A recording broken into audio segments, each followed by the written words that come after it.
Hi everyone, it's Mrs. Wine. Welcome back to art class.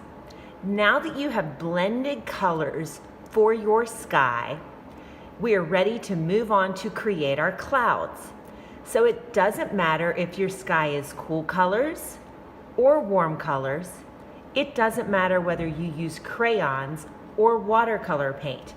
We're all going to create the clouds the same way. And for the clouds, you need a new blank sheet of white paper. So let's get started.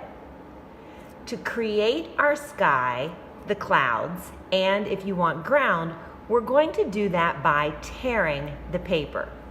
So what I would suggest is if you are thinking you want to include the ground in your picture, start by turning your paper the long way, and you're just going to tear a strip of paper from one end all the way to the other. It doesn't matter whether or not it's perfectly straight, but you want it to go from one side to the other so that if you put it down on top of your crayon paper, it stretches all the way across. Once you have done that, you're ready to move on to tear some clouds. Now remember, clouds are just some organic shapes.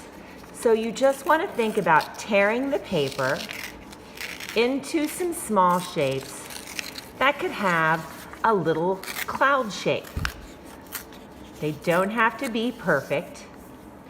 They could be oval.